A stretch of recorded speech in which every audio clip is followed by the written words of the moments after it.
Welcome to Only Murders in My Mind. Hello, it's Thursday, it's 5 p.m. and it's Only Murders in My Mind with Liz Hedgecock. Hello. And Mike Jackson. Good evening, or I afternoon, didn't or laugh. morning. I don't mind. So, how are you both? I know you're both busy. Oh, not bad, you know.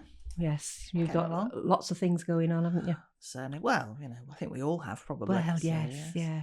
Mm. And Mike's off on another one of his holidays soon, aren't you? Yes, Lovely. Going to have to explore the delights of Shropshire soon. Oh, Yeah, and very good.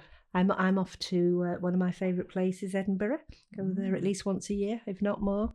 I feel I know my way around Edinburgh now because it's, as I say, it's somewhere I've been visiting on and off for 20 years. But Yeah, it's a nice size, isn't it? yes, you Very, can walk very round hilly. it. Well, yes, Some steep yes. hills. I tend to avoid them now, Mike. Yes, and that's not always easy. How do you do that?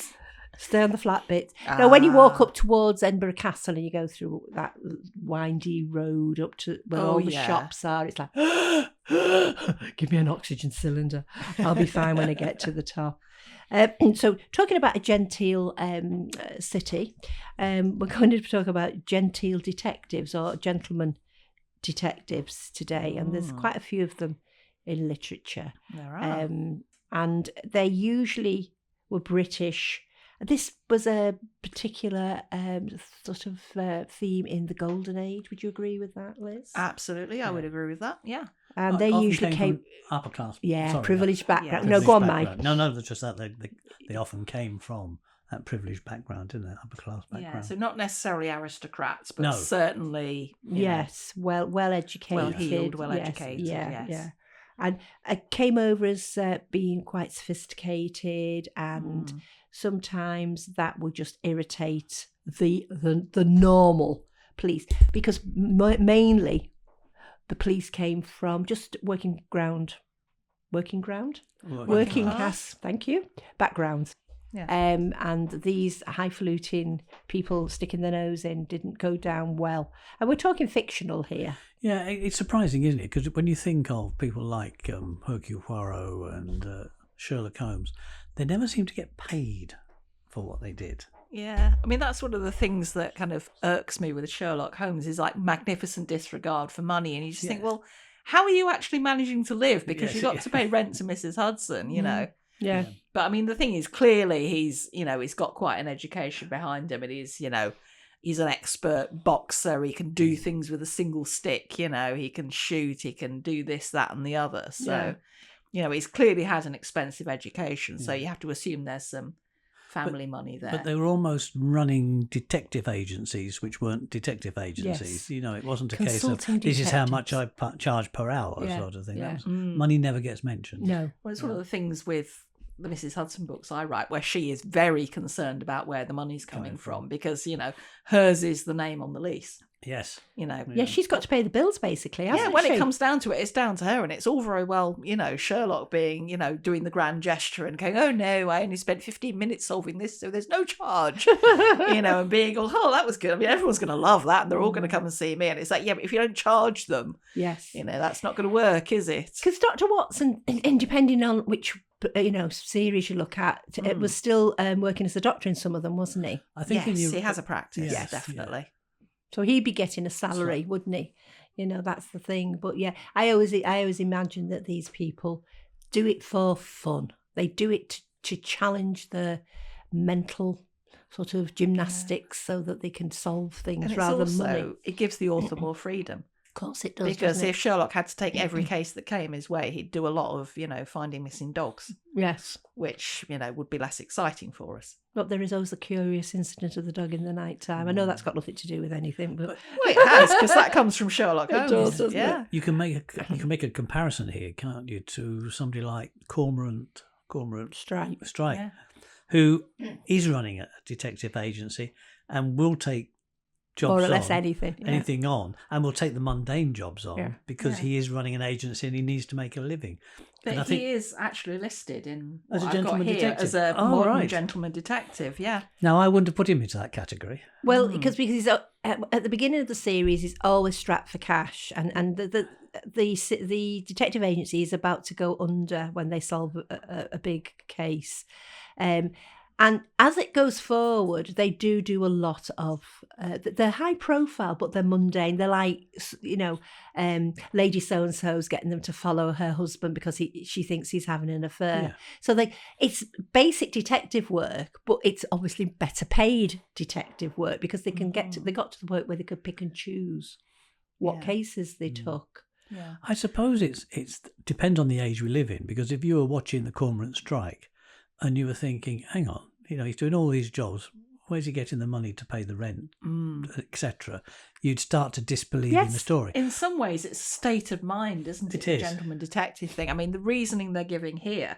is that he went to Oxford and apparently has a series of affairs with posh women. Yes. So it's partly who you associate with. Yeah. His long-term girlfriend was like a lady, Yes. somebody or other. Whereas Sherlock Holmes and Poirot, they belonged to a class where you didn't have to worry about money. With not worried about Poirot, though, he's a retired police officer.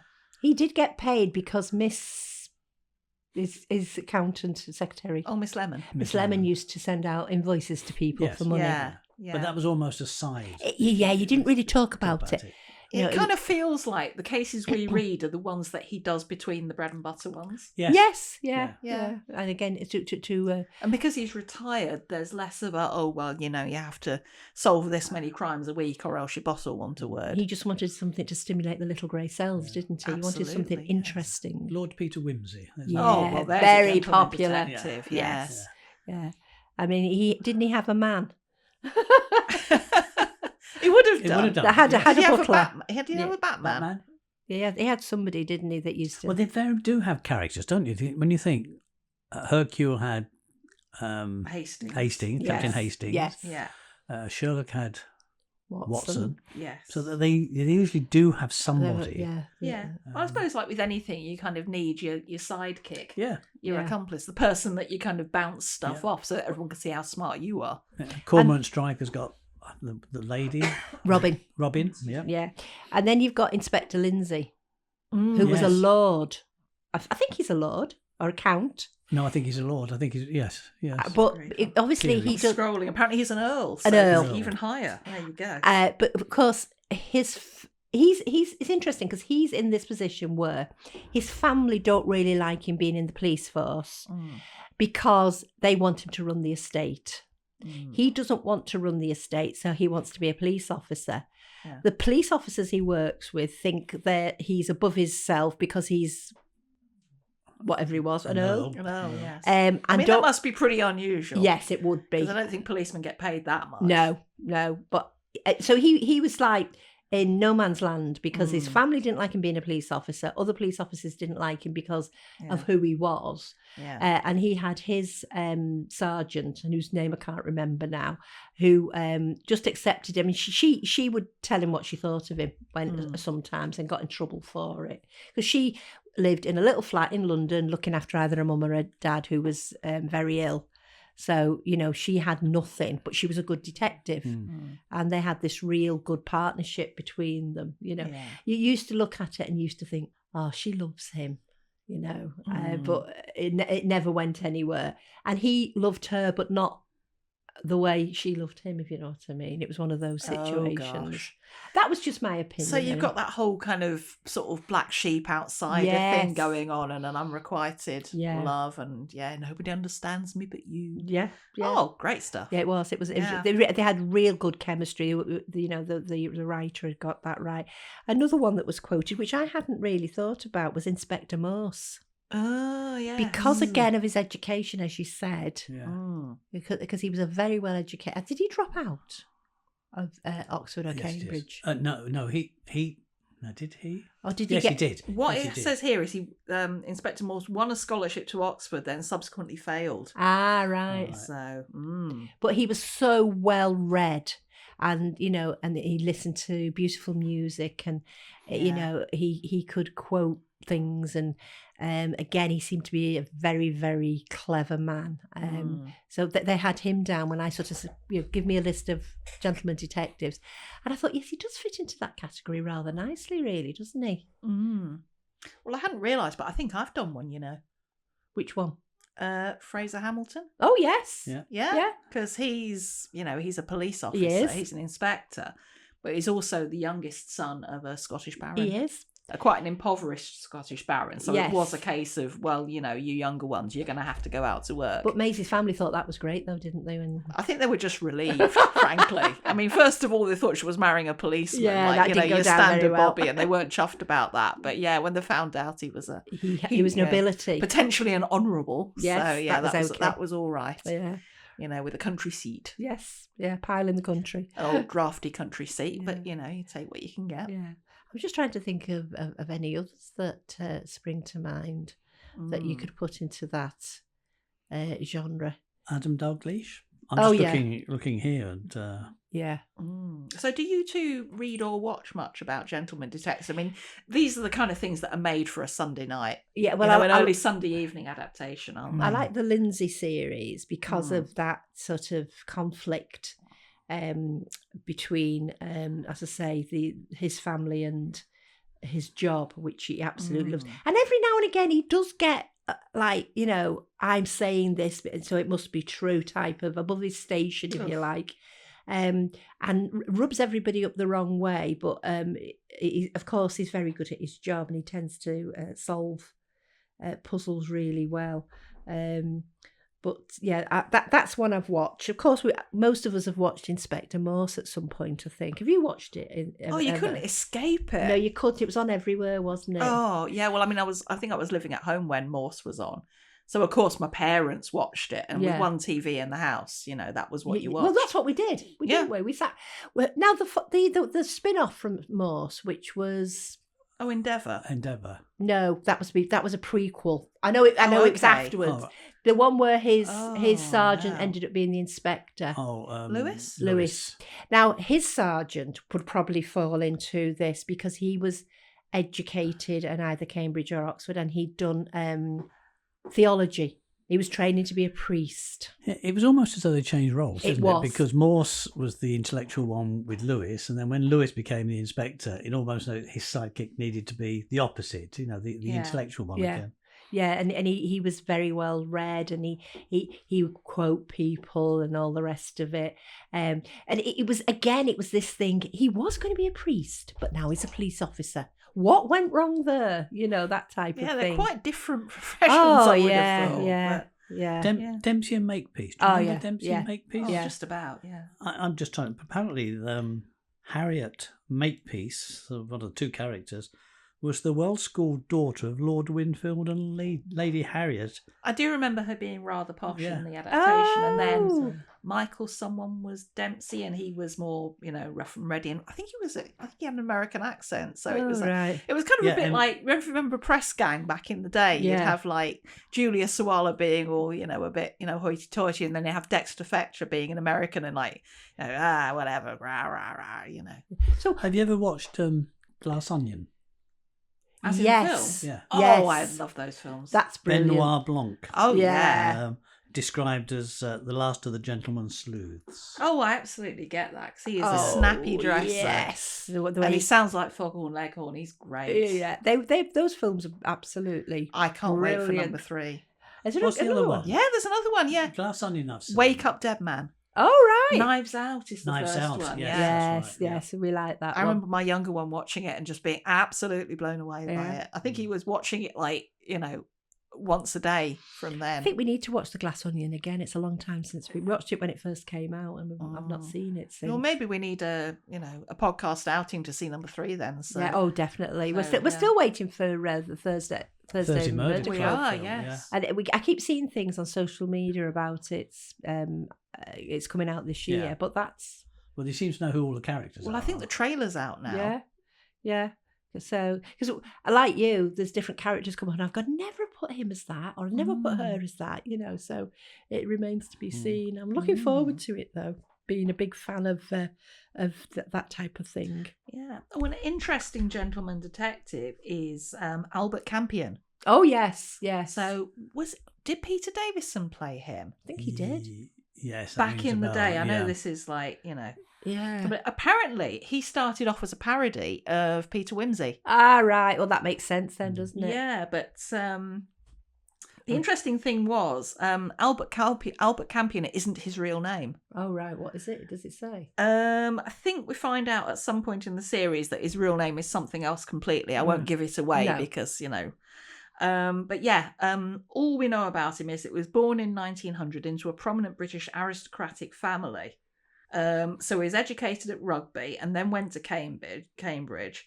And then in his 20s, he assumed the name Campion and began a life as an adventurer and detective. Wow. So you've got all that romance of the mysterious background going on. And I'm sure I remember, Peter Davison being impeccably dressed and having like a nice, long, low-slung Art Deco looking car and all that sort of thing. So I don't remember ever watching it, but, it was sort of, the way that TV was just sort of there. Yes, yeah. Certainly, when you were growing up and it wasn't necessarily what you'd have watched, but it was on, that sort of thing. But didn't we say that the French Lupin? Oh, yes. We put him down as a gentleman detective. No. Did He's we a not? Well, I'm just coming on to that because Okay. he wasn't a detective, was he? Oh, no, of course he wasn't. But you've got your gentleman thieves. Ah, On the that's other where I'm side- getting confused. Yeah, That's you've got where him, you've got Raffles, haven't you got you? Raffles. Yeah. Yes, yes. So, Lupin and Flambeau oh, yes. in Father Brown. Oh, yeah. Oh, yes, he's I like an interesting him. guy, Yes. isn't he? All these are the sort of the antithesis, aren't they? Yes. Of the gentleman detective. The Pink Panther. I'm trying to think. Oh, Simon Templar. Do you remember that? Yeah. Simon Templar. Flipping it. Mm. Oh. Bugs Bunny in Looney Tunes. I think we're Not quite. possibly casting the net a bit wide there. I call that grasping at carrots. Yeah. What's But up, yeah, Doc? I like the idea that you start off with it being a parody and then it becomes a whole thing of its own. yeah. So, Yeah, just grows legs and walks off, doesn't it? That's Yeah. the thing. well, I suppose like the whole thing with Lupin where they start bringing in Sherlock Holmes. Yeah. Yes.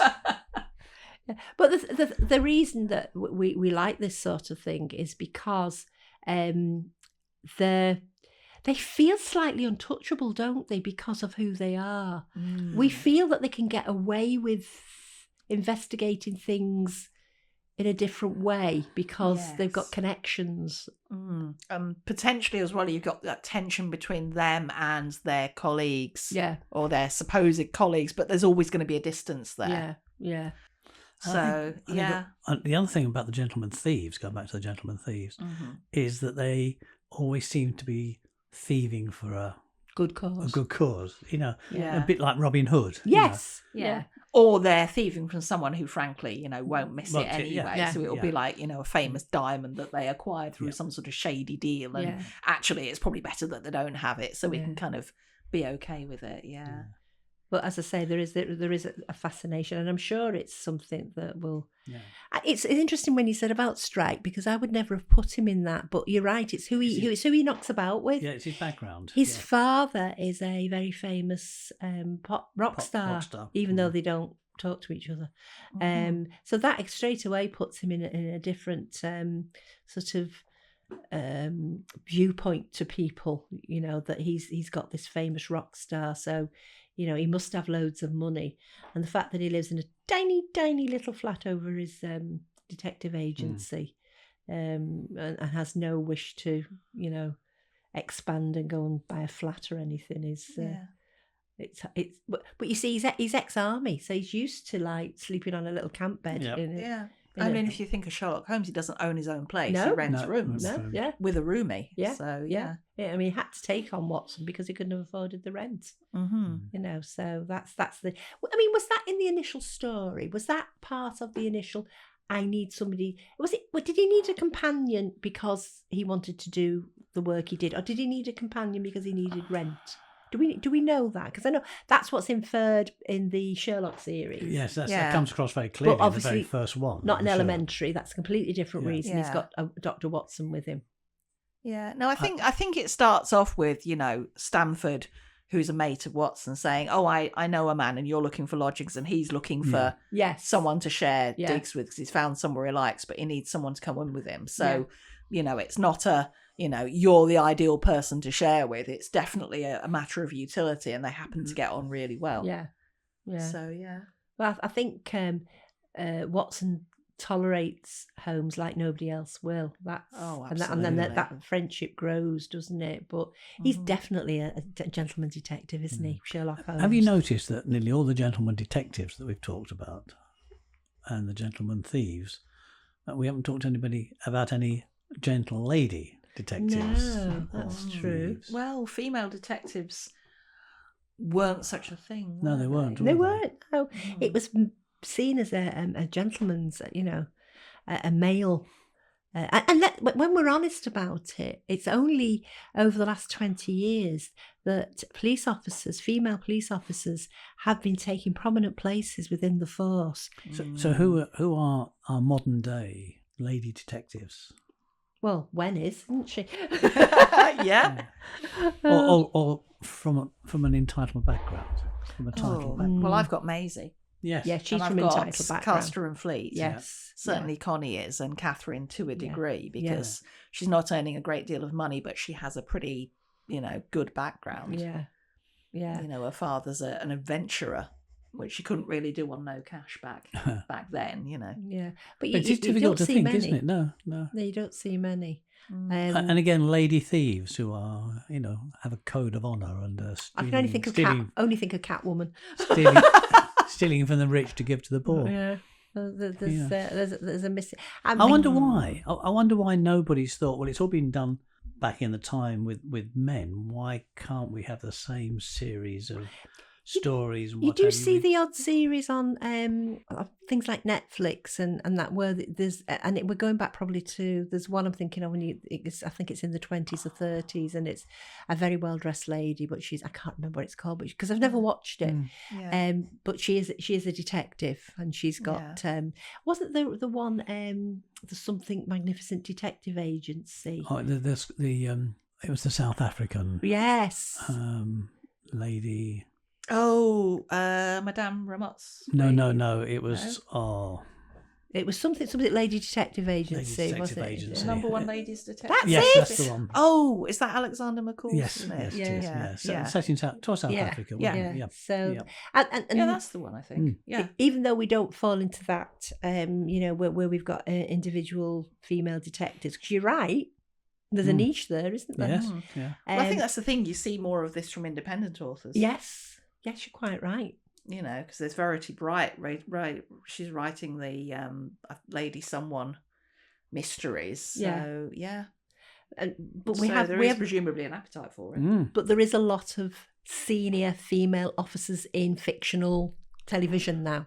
In the police. Yes. Rizzoli and Isles and things like that. That they're very often in a senior position.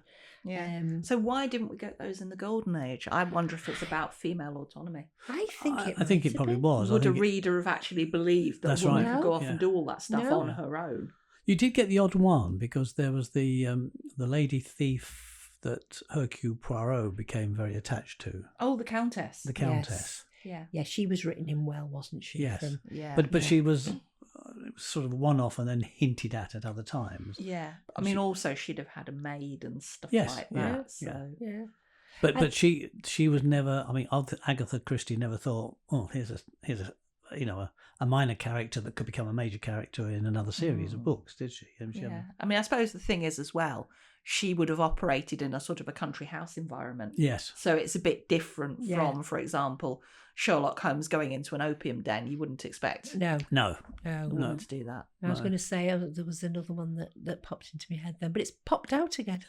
Yeah, but again, with the gentleman detective thing, a lot of the people we've been talking about are police officers. So Inspector Lindy, Inspector Alan Grant, Inspector Roderick Allen, Morse. Yeah. And back then, I mean, women in the police force. Oh, yeah. Yeah. They probably would have been junior if they were there at all. Well, I can remember watching some of the Endeavour ones where there were some female officers and they got treated atrociously. They were basically, they made the tea and they filed. Yeah. Yeah, and that's just reflecting the age. Yes, But I suppose when you think about modern day women detectives, they tend to be along the cozy mystery genre. I'm thinking of Rosemary and Thyme. Yeah. There's another one that's been on recently. Oh, no, I can't remember. It's three women. One's a vicar's wife. Another one is a dog trainer. The Marlowe Club. Yeah. Oh, I'm going to watch that. Is it any good? Yeah, it's all right. Yeah. It's all right. But they're none of them. I mean, you could say that the lead one there is from more of a privileged background, but they're not. They haven't got a detective agency or anything. They just it's not that kind of book, is it? It's an amateur thing. It's an amateur thing. They just happen to solve. Yeah. Well, if you go to something like, as I say, I love the Agatha Raisin, and she ends up forming her own detective agency in the Cotswolds. And solving crimes. She starts off by doing them by falling over bodies, basically. But she ends up, towards the end of the books, she ends up actually making a detective agency for herself, and she's got people working for her. So she does not come from a privileged background, though. She comes from working class parents, which she tries to hide. But she was a very successful businesswoman in London. She was a PR executive and ran her own company, but definitely not from an entitled background. I suppose the other thing is, you were saying about female detectives, the other thing you see is kind of thrillers, and particularly psychological thrillers, where you have women inspectors. Yes. The Killing was a female. They have a troubled home life, and there's all of that complication. And there's relationships with their team, and all of that, and there's that pressure to be just one of them, and also a cut above. And it's there's enough going on there without adding some sort of I mean, if you look at The Killing, which was a very, very popular Nordy. Scandi. Thank you. Scandi. And the female detective in that was the lead on it, but of course it broke up her social life and her personal life. And there's been quite a few I've watched recently where there's it's been a female lead in it. I'm watching one at the moment, and it's an amateur female detective who's a tattoo artist, and she's teamed up with a he's an ex-detective. He's on suspension for wrongdoings at the moment, and I'm trying to think what it's called, but it's really good. It's Australian. All right. And it's something like Boho or Ho-Ho or something like that. But again, you've got that difference. You've got this female that's really spiky with short hair, and nobody likes her because she's got a dark background. She's done something terrible in her background. And then you've got him who is trying to prove that he didn't do this terrible thing, and they can go back to his normal life, and he can't. And they sort of end up being a really good team. But it's because they don't match. Exactly. They're so opposite. So, that we've got off Gentleman Detective. Well, not really. No, we're kind of exploring the topic. Yes. Yeah. But I suppose the thing is, now when we think of Gentleman Detective, we automatically go to, that's, that's Sherlock Holmes, that's Alan Grant, that's Campion, that's Whimsy. Yeah. We think of it as like period pieces where you get to watch the lovely clothes and the country houses and all of that stuff. I suppose the thing is that if you were looking for a new niche as a writer, you wouldn't probably go down the Gentleman Detective because it's an age thing. It's been done. Would you? Oh, I don't know. Maybe where you do, because don't forget I'm doing kind of female gentle person detectives. Yes, you are. But they're historical. They're historical. Different. Yes. Yeah. I'm just thinking, would you go down the road of doing a modern day female detective? Well, gentleman detective. No, probably not. No. Well, because class is kind of different. Yes. Now, unless you're Jacob Rees-Mogg, obviously. Yeah. I mean, if I complete this Cowslip Brown series, I mean, she's a cleaner, but the series it would be Cowslip Brown Investigates, and then there'd be a subtitle underneath, sort of thing. So But she's a cleaner who drives a big posh car. There is a background there. There is, yeah. Again, she's got money and education. She just doesn't want to use it. Well, she's living quite well. Interesting. She's not living in a little shack somewhere. She is living in a nice house in a nice area, and she drives the latest car. but puts her occupation down as a cleaner because that's what she does. That's going to be an interesting, I'm just thinking of the future, an interesting podcast episode for us to, between us, see if we can come up with a genre, a niche that hasn't been explored yet. Oh, good heavens. Oh, that's a debate. If you go on Amazon, good luck finding something that isn't there, seriously. Yeah. But it's about selling well, is all about being in the right... It's being in the right place at the right time. And it's also about whether there is a market for that. That's what I was going to say. I mean, Liz puts a lot of work into promoting her books, which I sadly don't and need to. But they're good books. People love them. And there is a market for that particular type of book. And any, I mean, the good authors, I mean, I'm thinking of something like Richard Osman at the moment. He's writing to an audience. Yes. He's found a book that sells. And his second series that he started, it's similar vein. I still can't get into it. Do not? All right. I will try again. Yeah. Other things I've downloaded other things and wanted to listen to them, preferred to listen to them. But I suppose it's like anything in life, isn't it? If you find something that works, it goes back to this YouTube channel of yours, Carol, that we've not mentioned. You're not going to let that lie, that we've are not you? mentioned. If you find something that works, you go for it, don't you? You work and it's on also that thing of, the public kind of want more of the same but slightly different. Yes. Yeah. And I mean, doing research into YouTube, it's all about talking to, you're talking to the camera, but you're talking to your audience. Yes. A lot of people can't do that, not naturally. No. I don't know how good I'll be, but We'll find out give it a when shot. you get your channel going. Well, when you get the first of many channels, because last I heard, you had at least 2 channels in mind. One with your short stories, books in chapters. Yeah. With that one, you wouldn't have to be. With the other one that you want to do, you've got to be the face on the camera, because you're talking about fashion and what have you. If you were doing the stories one, the chapters of, say, Warrington Detective, you don't need to be that. You just need to be a voice. Yeah. It doesn't have to be your voice either. There just needs to be a voice. Because what you're selling there, if selling is the right word, are the stories. Yeah. And there are lots of people who use YouTube to listen to stories. Yeah. See, it is. I've always watched YouTube channels, usually because I wanted to learn something. Because they're great for learning things, aren't they? Tremendous. It's only during COVID that I got enticed into watching people promote things. And I think one of the things with YouTube as well, everyone kind of thinks, it's for kids, but actually more users are kind of middle-aged than kids. Yeah. And with many youngsters, YouTube is their main way of watching the screen. They tend not to watch television. I didn't realise that, but you're right. Yeah. So, watch this space and we'll see. Well, watch your space. I think it's break time, isn't it? Yeah, and we'll just leave you with the YouTube channel coming soon. Yes, and you can write your novella. And I'm going to write my novella. I'm willing to bet that Carol's YouTube channel comes out before my novella. I may have finished my book before your novella. I think you may have finished the whole series before. See, we're very, very supportive of each other, as you can tell.